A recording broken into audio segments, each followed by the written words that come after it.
There was a city so extraordinary that the ancient world considered it literally divine. We still don't know exactly where it's buried. Imagine the most advanced city in the world, not by modern standards, by the standards of its time, when the rest of the world lived in mud huts and wooden fortifications, when most cities had populations of a few thousand people, when the idea of a city with walls so high that armies could not scale them was considered an engineering impossibility. Now imagine that city being real, that it existed for centuries, that it was home to perhaps 500,000 people at a time when Athens had 100,000, that it had streets laid out in a perfect grid, running water, sewage systems, libraries, gardens that were considered so extraordinary they became one of the 7 wonders of the ancient world, that its walls were so wide that 2 chariots could race side by side along the top, that its central temple, the Etemenanki, rose 91 meters into the sky, the tallest structure on Earth for centuries, the real inspiration for the Tower of Babel, that it controlled an empire stretching from Egypt to Persia, that its king, Nebuchadnezzar then, was considered the most powerful man alive for 40 years. And then imagine that city being completely forgotten, not partially, not diminished. Forgotten so completely that for centuries, scholars debated whether it had ever really existed at all, whether it was merely a legend, a biblical exaggeration, until a German archaeologist named Robert Coldway began digging in the Iraqi desert in 1899 and found it, exactly where the ancient texts said it would be: Babylon, the city that had everything and lost it all. This is its story. To understand Babylon, we need to understand where it came from. Mesopotamia, the land between 2 rivers. The Tigris and the Euphrates rise in the mountains of modern Turkey and flow southeast for nearly 2,000 kilometers before emptying into the Persian Gulf. And in the flat, hot, fertile plain between them, one of the most extraordinary experiments in human civilization began. The Sumerians were first. Around 3500 BC, in the southern part of Mesopotamia, they built the world's first cities, Ur, Uruk, Eridu. They invented writing, cuneiform pressed into clay tablets with a reed stylus. They invented the wheel. They developed the first legal codes. Then came the Akkadians. Then the city of Ur rose again. Then the Amorites, a Semitic people from the western desert, moved in and established their own dynasties across Mesopotamia. One of those Amorite settlements was a small town on the Euphrates called Babilu. In the Akkadian language, Babilu meant Gate of God. It was not, at first, particularly important. There were larger cities, more powerful rulers, more impressive temples. But Babilu had something those other cities didn't: location. It sat at the exact point where the Tigris and Euphrates came closest together, narrowing the distance between them to about 50 kilometers. Any army, any caravan, any merchant moving between the northern and southern parts of Mesopotamia had to pass near Babilu. It was the geographic center of everything, and around 1792 BC, a king named Hammurabi inherited the throne of Babilu and transformed it forever. Hammurabi was one of the most remarkable rulers in ancient history. Over 43 years of reign, he conquered most of Mesopotamia. He unified the region under a single rule for the first time in centuries. But his most lasting achievement was not military, it was legal. The Code of Hammurabi, a stone stele nearly 2.5 meters tall, now in the Louvre in Paris, contains 282 laws governing everything from wages and trade to marriage and inheritance to criminal punishment.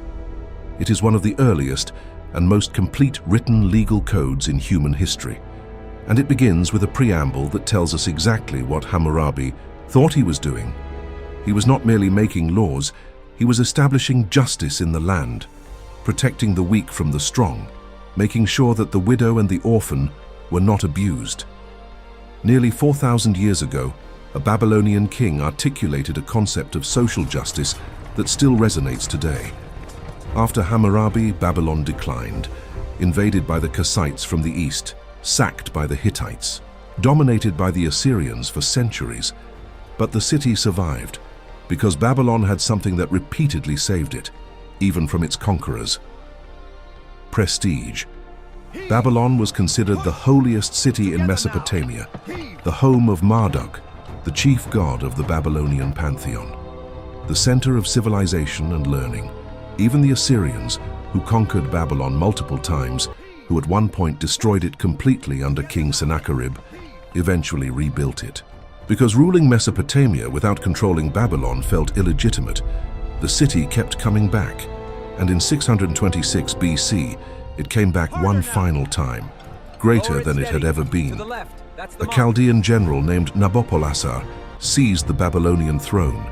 He allied with the Medes, and together they destroyed the Assyrian Empire, the dominant power in the Near East for centuries. Nineveh, the great Assyrian capital, was utterly destroyed in 612 BC, and in its place, a new power rose, the Neo-Babylonian Empire. And the king who would make it legendary was Nabopolassar's son, Nebuchadnezzar II.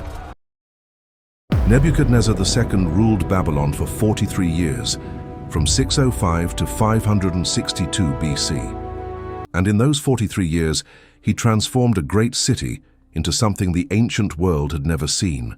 He was, by any measure, one of the most extraordinary rulers in human history.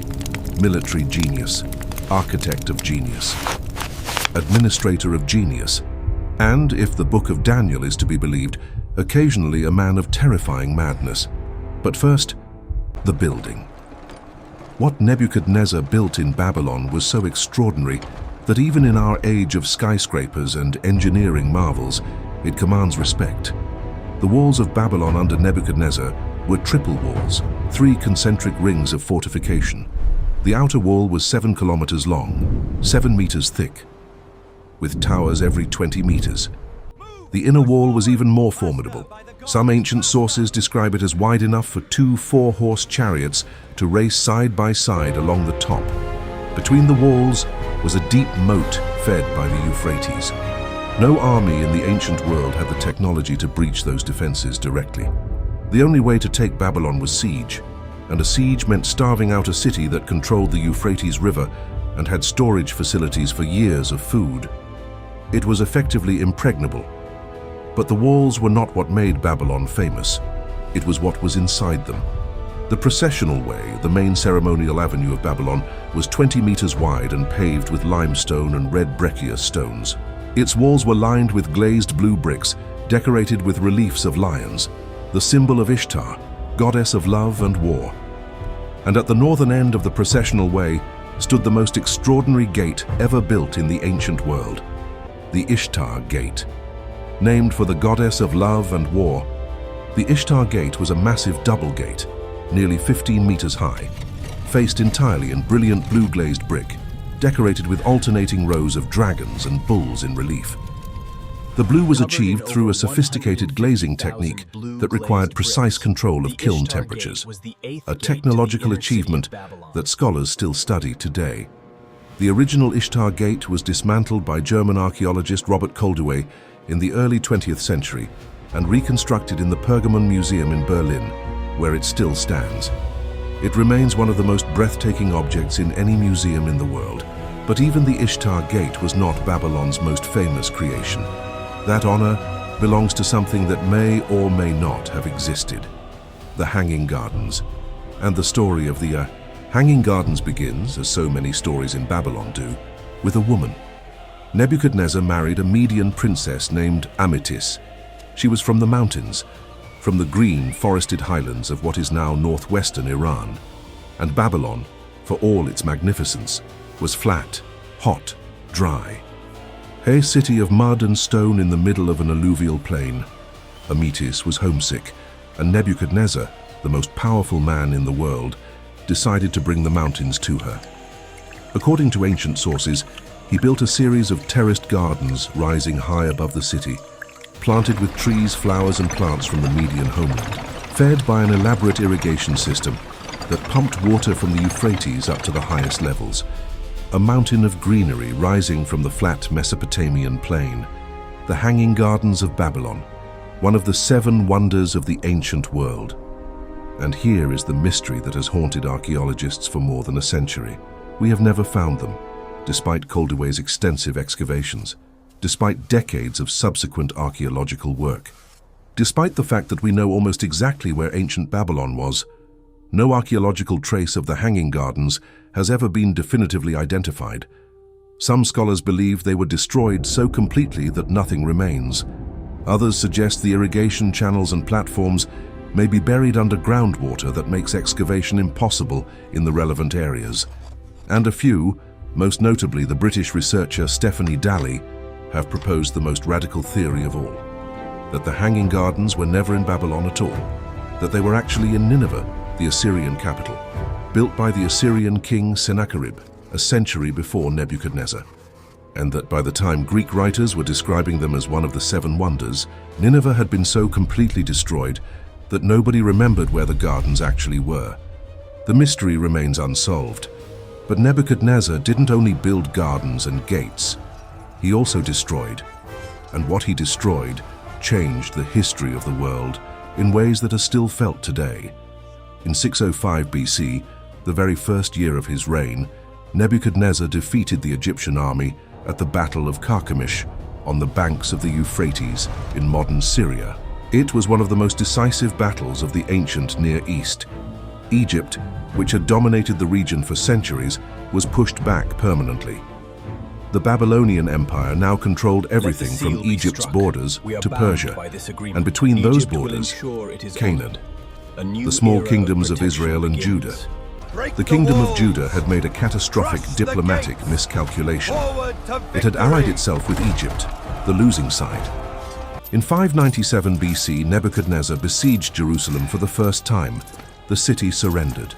The young king Jehoiakim was taken to Babylon in chains, along with thousands of Judah's nobles, craftsmen, priests, and soldiers. It was the beginning of what the Hebrew Bible calls the Babylonian captivity. But the worst was yet to come. The new king of Judah, Zedekiah, appointed by Nebuchadnezzar himself as a vassal, eventually rebelled. Nebuchadnezzar returned. In 587 BC, after an 18-month siege that reduced the population to starvation, Jerusalem fell. What happened next was catastrophic. The city was systematically destroyed. The Temple of Solomon, built 4 centuries earlier, considered the dwelling place of the God of Israel, the holiest site in Judaism, was burned to the ground. Its treasures were carried to Babylon, the golden menorah, the sacred vessels, objects that had been at the center of Jewish religious life for generations. The city walls were demolished, the royal palace was burned, the population was deported. The entire remaining leadership class of Judah marched across the desert to Babylon. This event, the destruction of the First Temple, is one of the most consequential in the history of world religion. Not because of what it destroyed, but because of what it created. Because in Babylon something extraordinary happened to the Jewish exiles, far from their homeland and their temple, forced to reinvent their religious life without the rituals and the sacred space that had defined it for centuries. The Jewish scholars and priests began to write. They compiled and edited the Torah, the first 5 books of the Hebrew Bible, into something close to its current form. They developed new forms of communal worship that didn't require a temple. They deepened their theology, their law, their sense of collective identity. They stopped being a religion centered on a particular place. They became a religion of the book. And that transformation, forced upon them by Nebuchadnezzar's conquest, created the portable, indestructible faith that would survive the destruction of a second temple, centuries of diaspora, and 2 millennia of persecution. Without Nebuchadnezzar, Judaism as we know it might not exist.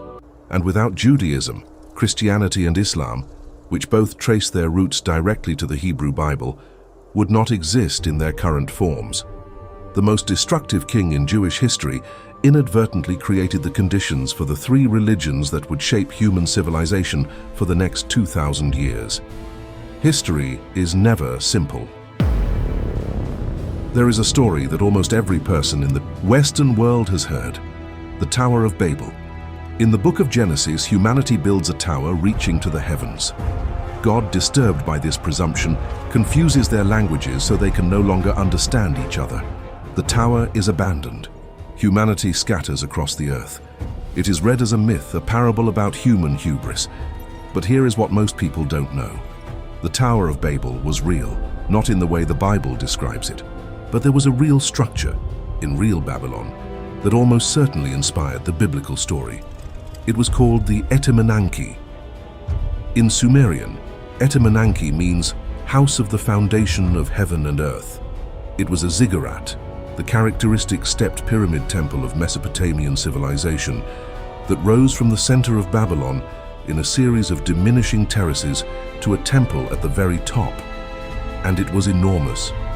Ancient texts describe its base as a perfect square, each side approximately 91 meters long, and its height also approximately 91 meters.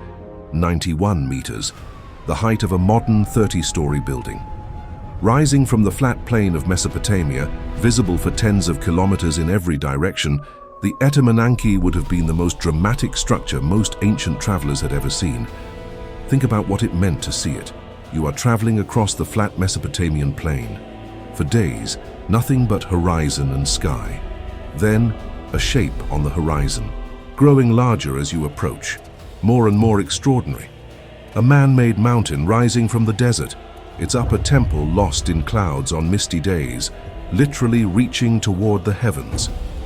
If you were a Hebrew captive, brought to Babylon after the destruction of Jerusalem, you had come from a land of hills, of the relatively modest Temple of Solomon, of a city that, while sacred, was not enormous. And now you were in Babylon, and you could see the Etemenanki, and you would understand, viscerally, physically, why the Babylonians believed their city was the center of the universe, the place where heaven and earth met.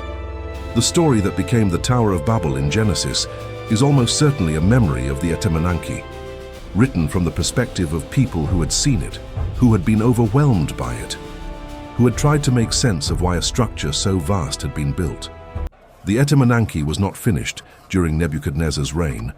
It was a project that spanned centuries, with multiple kings contributing to its construction and reconstruction. When Alexander the Great arrived in Babylon in 323 BC, he found the Etemenanki in partial ruin, damaged by the Persian king Xerxes, who had stripped its treasures. Alexander planned to rebuild it. He ordered the rubble cleared. His soldiers spent 2 months clearing rubble. 2 months just to clear the ruins of one building. Alexander died before the rebuilding could begin, and the Etemenanki was never rebuilt. Today, all that remains is a depression in the ground near the Iraqi city of Hilla, a hole where the foundation once was, the Tower of Babel, reduced to an empty foundation. But in its time, it was proof that humanity could reach toward heaven and nearly touch it. The fall of Babylon is one of the most extraordinary events in ancient history, not because of the battle, because there was no battle. October 12, 539 BC. The Persian army of Cyrus the Great stood outside the walls of Babylon. Inside the city, Nabonidus, the last native Babylonian king, was absent. He had spent years in the Arabian desert at an oasis called Tamar, pursuing his obsession with the moon god Sin and leaving the administration of Babylon to his son Belshazzar. The priests of Marduk, Babylon's chief god, were furious. The New Year festival, which required the king's personal participation, had not been properly celebrated for years. The king had offended the gods, and now the Persian army was at the gates. What happened next is recorded in the Nabonidus Chronicle, a Babylonian document that describes events with remarkable objectivity for a record of military defeat. Cyrus diverted the waters of the Euphrates River. The Euphrates flowed through Babylon, entering and exiting through massive bronze gates in the city walls that were normally kept sealed. But the river was the city's water supply, its transportation artery, its lifeline. Cyrus's engineers built temporary dams upstream and downstream. On the night of October 12th, the water level in the channel running through Babylon dropped, and the Persian soldiers waded in through the riverbed under the bronze river gates and into the heart of the city. The Nabonidus Chronicle says that Babylon fell without battle. The Book of Daniel, written from a Jewish perspective, describes the scene inside the city that night. King Belshazzar was hosting a great feast. He had ordered the golden vessels stolen from the temple in Jerusalem to be brought out so his guests could drink from them. And then, a disembodied hand appeared and wrote 4 words on the palace wall.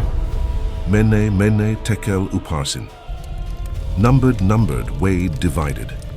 Your days are numbered. You have been weighed and found wanting.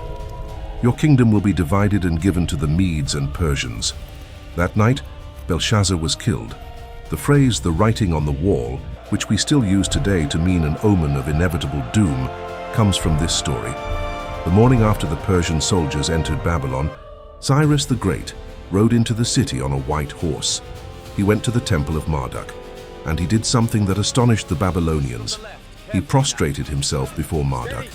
He declared himself the legitimate king of Babylon, chosen by Marduk himself to restore proper worship. He ordered that the gods of other peoples who had been brought to Babylon be returned to their home cities, and he issued the famous Cyrus Cylinder, declaring that all peoples under his rule had the right to practice their own religion, that the Jews could return to Jerusalem and rebuild their temple. The Babylonians didn't experience the Persian conquest as a defeat. They experienced it as a liberation from an impious king. Cyrus didn't sack Babylon. He adopted it, and Babylon continued as a great city as the capital of the Persian satrapy of Babylonia for another 2 centuries, until Alexander the Great arrived in 331 BC and claimed it as his own. When Alexander the Great marched into Babylon in October 331 BC after his decisive victory over the Persian king Darius III at the Battle of Gaugamela, the city welcomed him. The priests of Marduk came out to meet him. The population cheered. Alexander had been careful to order his soldiers not to loot the city, not to damage the temples. He presented himself, as Cyrus had done before him, as a legitimate king chosen by the gods. And he was genuinely fascinated by Babylon. He stayed in the city for months. He studied its history, its architecture, its traditions. He consulted its astronomers, who had records of celestial observations going back centuries, more detailed than anything in Greece. And he made a decision. Babylon would be the capital of his empire, not Macedon, not Alexandria in Egypt, not any Greek city, Babylon. The greatest city in the world, the center of everything, would be the heart of the new world order Alexander was creating. He planned to rebuild the Etemenanki, the great ziggurat that the Persian king Xerxes had damaged.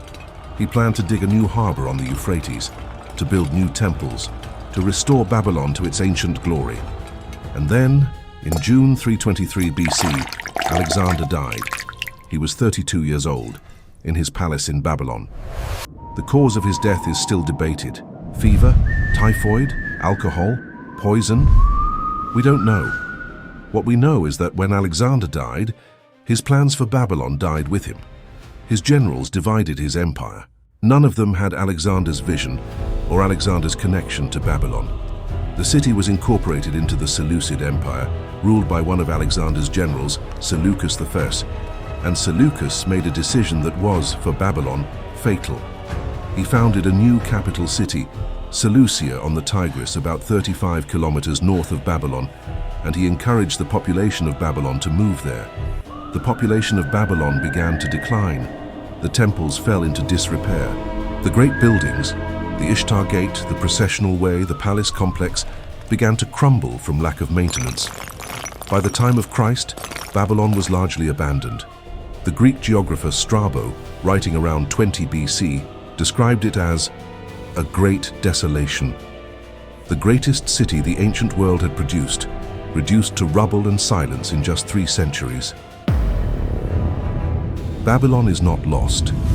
We know exactly where it was, near the modern Iraqi city of Hilla, about 85 kilometers south of Baghdad. The site covers about 10 square kilometers, and in the early 20th century, it was one of the most exciting archaeological sites in the world. Robert Koldewey, the German archaeologist who excavated Babylon from 1899 to 1917, made extraordinary discoveries. He found the foundations of the Ishtar Gate. He traced the processional way. He identified the remains of Nebuchadnezzar's palace complex. He found the drainage systems, the streets, the walls. The reconstructed Ishtar Gate in the Pergamon Museum in Berlin, assembled from the original glazed bricks Koldewey removed from the site. is one of the most spectacular objects in any museum in the world. But Koldewey's excavations also revealed something that was, for him, deeply frustrating. Much of ancient Babylon was simply inaccessible. The water table in the region is very high. Many of the most ancient layers of the city, the layers that date to Hammurabi's time, 1,000 years before Nebuchadnezzar, are permanently submerged in groundwater. To excavate them would require pumping out vast quantities of water, an engineering challenge that even modern archaeology has not solved, which means that the oldest Babylon, the city that Hammurabi built, the city that was ancient even to Nebuchadnezzar, is still down there, preserved in water, waiting. And it is almost certainly in those deepest layers that any trace of the Hanging Gardens, if they existed at Babylon, would be found. The site itself has had a troubled history in modern times. During the Iran-Iraq War in the 1980s, Saddam Hussein decided to rebuild Babylon as a symbol of Iraqi greatness. He had a grandiose vision, a modern palace complex rising above the ruins, a tourist destination that would showcase Babylon's glory. He constructed new buildings directly on top of the ancient ruins. New bricks were manufactured and used to reconstruct walls, but each brick was stamped with an inscription, "In the era of the great leader Saddam Hussein, protector of Iraq, who rebuilt civilization and rebuilt Babylon." In conscious imitation of Nebuchadnezzar, who had also stamped his bricks with royal inscriptions, the construction directly damaged archaeological layers that had survived for 2,500 years. During the 2003 US invasion of Iraq and its aftermath, a military base was constructed on the site of ancient Babylon. Military vehicles crushed ancient brick pavements. Helicopters caused vibrations that damaged fragile structures. Soldiers dug trenches and filled sandbags with archaeological material. A UNESCO report from 2004 described the damage as catastrophic. Investigators found that 2,500 square meters of ancient paving had been crushed. That a 2,600-year-old brick dragon, a guardian figure from the processional way, had been smashed. That trenches had been dug through layers that took archaeologists decades to document. This was Babylon, one of the most significant archaeological sites in human history. Treated as convenient fill material, the site is now a UNESCO World Heritage Site. Archaeological work continues carefully with international cooperation, and what archaeologists continue to find is remarkable. The drainage systems of Nebuchadnezzar's Babylon were so well designed that some of them still function. Water still flows through channels built 2,500 years ago. The quality of the glazed brickwork, the blues and yellows of the Ishtar Gate, has not been replicated by modern technology. We still don't know exactly how the ancient Babylonians achieved that particular shade of deep lapis lazuli blue. Modern attempts to reproduce it have all fallen slightly short. The astronomical tablets found at Babylon, when fully translated and analyzed, revealed records of celestial events going back to 747 BC, kept with an accuracy that astonished modern astronomers. And there are areas of the site that have never been properly excavated, because they are underwater, because they are too fragile, because the political situation has not permitted it. The Hanging Gardens, if they existed at Babylon, may still be there, buried, waiting, under the Iraqi desert, under the rubble of one of the greatest cities humanity ever built. Babylon is forgotten. Most people could not tell you where it was, what it built, or why it mattered. And yet, Babylon is everywhere. The 60-minute hour, the 24-hour day, the 360-degree circle, these are not natural divisions, they are arbitrary choices made by Babylonian mathematicians thousands of years ago. Why 60? Because the Babylonians used a base 60 number system, the sexagesimal system, which is extraordinarily useful for calculation because 60 is divisible by 1, 2, 3, 4, 5, 6, 10, 12, 15, 20, and 30. The Babylonian astronomers divided the day into 24 hours because 24 is divisible by almost all the same numbers. They divided the circle into 360 degrees because 360 is close to the number of days in a year and is divisible by almost every small number. Every time you look at a clock, you are using a system invented by Babylonian mathematicians over 4,000 years ago. The Babylonian astronomers were the first to identify and name the constellations of the zodiac. the first to calculate the length of the year with precision, the first to predict eclipses mathematically. Their astronomical records, kept on clay tablets for centuries, were so detailed and accurate that modern astronomers have used them to calculate the positions of planets and the timing of eclipses going back thousands of years. When NASA scientists need to calculate the position of a planet at a specific date in antiquity to cross-reference with a historical event, they sometimes use Babylonian astronomical records, data collected by people pressing reeds into clay tablets by torchlight 3,000 years ago. The precision is staggering. The Babylonian mathematicians also developed algebra, not the symbolic algebra of modern mathematics, but the same fundamental concepts: solving for unknown quantities, quadratic equations, systems of equations with multiple unknowns. Clay tablets found at the site of ancient Babylon contain mathematical problems and their solutions that any modern high school student would recognize, framed in terms of field sizes and grain quantities, but mathematically identical to problems still taught in schools today. The Babylonians solved quadratic equations 1,000 years before the ancient Greeks, who are usually credited with the foundations of mathematics. The Babylonian medical tradition was equally sophisticated. Hundreds of medical tablets have been found and translated, describing symptoms, diagnoses, and treatments for dozens of diseases. They distinguished between conditions caused by demons, which required ritual treatment, and conditions caused by physical factors, which required physical treatment. That distinction between the supernatural and the natural as causes of illness is the beginning of the distinction between religion and medicine.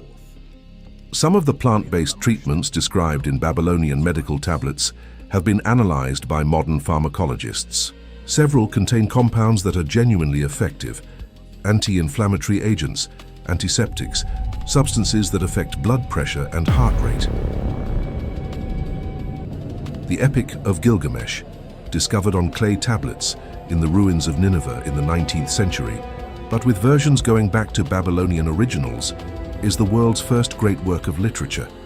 It tells the story of Gilgamesh, king of Uruk, 2/3 god, 1/3 man, and his friendship with the wild man Enkidu, their adventures together, the death of Enkidu, Gilgamesh's grief and his quest for immortality, his failure to achieve it, his return home.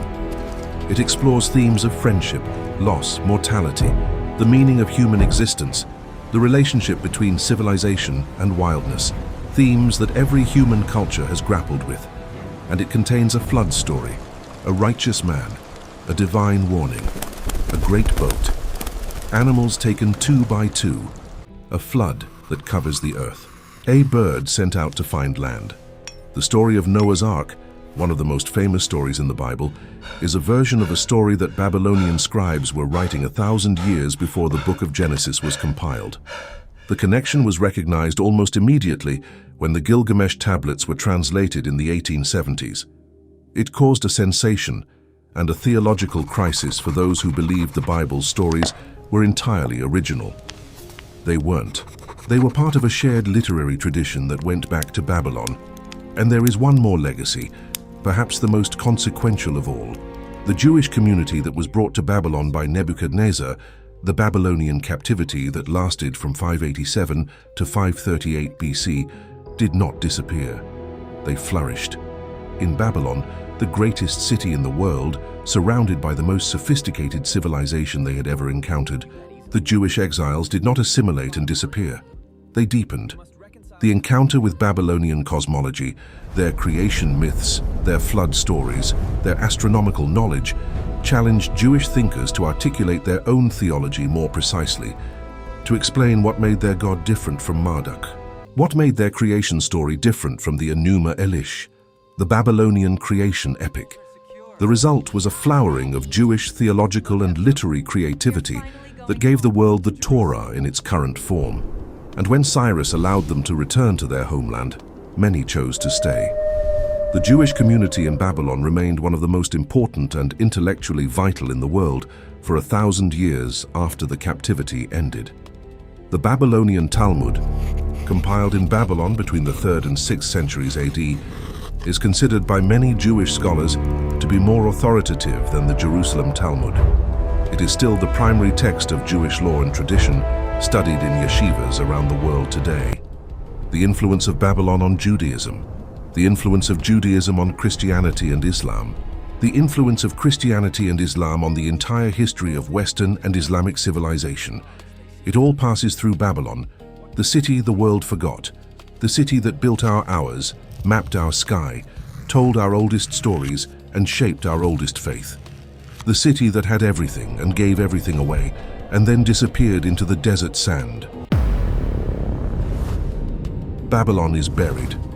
Under the Iraqi desert, under centuries of sediment, under the damage of wars and construction and neglect, the greatest city of the ancient world lies in pieces. We will never fully excavate it. We will never fully understand it. But we live in its shadow every day, every hour that passes on your clock, divided into 60 minutes by Babylonian mathematicians. Every time you look at the night sky and recognize the constellations, named by Babylonian astronomers. Every time you open a Bible, a Torah, a Quran, reading traditions shaped by the Babylonian captivity. Every time you stand before the Ishtar Gate in Berlin, seeing the brilliant blue that no modern technology has fully replicated. Babylon is not gone. It is everywhere. The city that had everything and lost everything left behind something that can never be lost. The structure of our time, the map of our sky. The foundation of our faith. Nebuchadnezzar built walls so wide that chariots could race on top. Those walls are dust, but the hours he measured, the stars his astronomers charted, the people his conquest shaped into a portable, indestructible faith, those still stand, taller than any wall he ever built. Subscribe, because the story doesn't end here.